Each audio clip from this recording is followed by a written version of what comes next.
Hi there, Lester Fields here. Not too far away from the entrance to Vault 76 is the town of Flatwoods, where the responders are or were based. Inside their headquarters are several responder corpses, one of which has been stuffed in a refrigerator.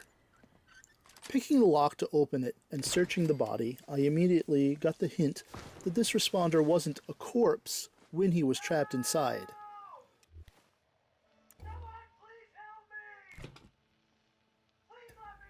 He has a holotape on his person entitled Responder's Plea, and playing it reveals a ghastly scene.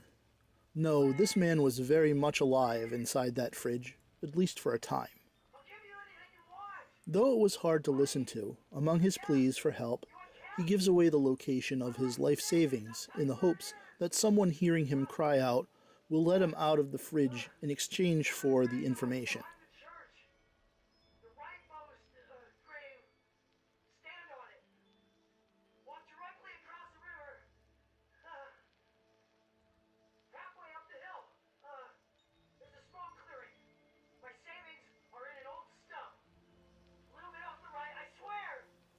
But no one ever heard those pleas while he was alive.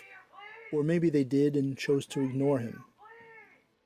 Either way, the holotape ends with the responder cut off in mid-sentence, leaving me wondering if he expired just at that moment in the recording, or if the holotape simply ran out of storage space. Either way, his loss is my gain, and though I'm ill-inclined to profit from a dead man, still, this is the apocalypse, and I need to do what I can to survive. So heading behind the church in Flatwoods, which is across the street from the responders' headquarters, I find the graveyard. And standing on the rightmost grave, as he said, I begin to walk forward, crossing a narrow, irradiated stream and heading up an incline. I look for the clearing he mentioned.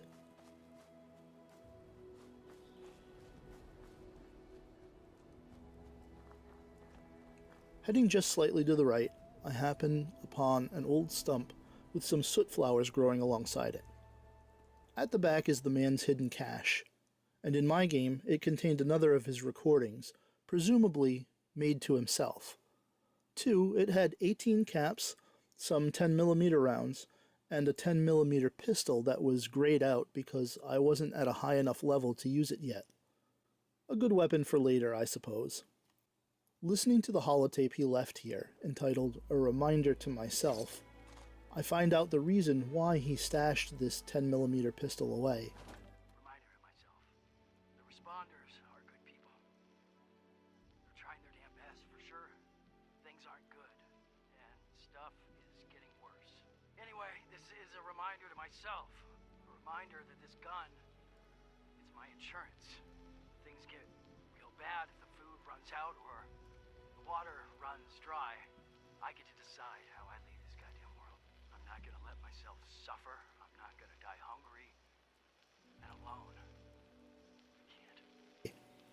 He was worried that things were getting bad, even having joined up with the responders, and he wanted a way out, some insurance for if and when food runs out, if and when water runs dry.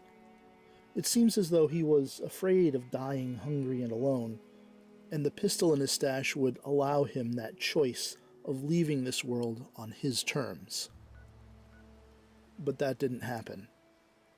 Somehow he got trapped in that refrigerator, and no one was there or was willing or able to let him out.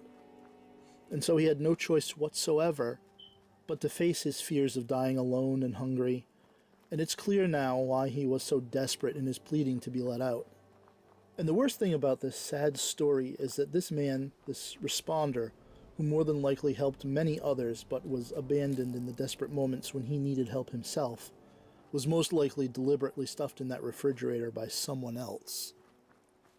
When I found the fridge, it was locked with a skill 0 lock, which was fortunate since I was such low level, but that meant that this responder was stuffed alive inside that fridge, and the door was locked shut on him, preventing him from being able to even try to extricate himself.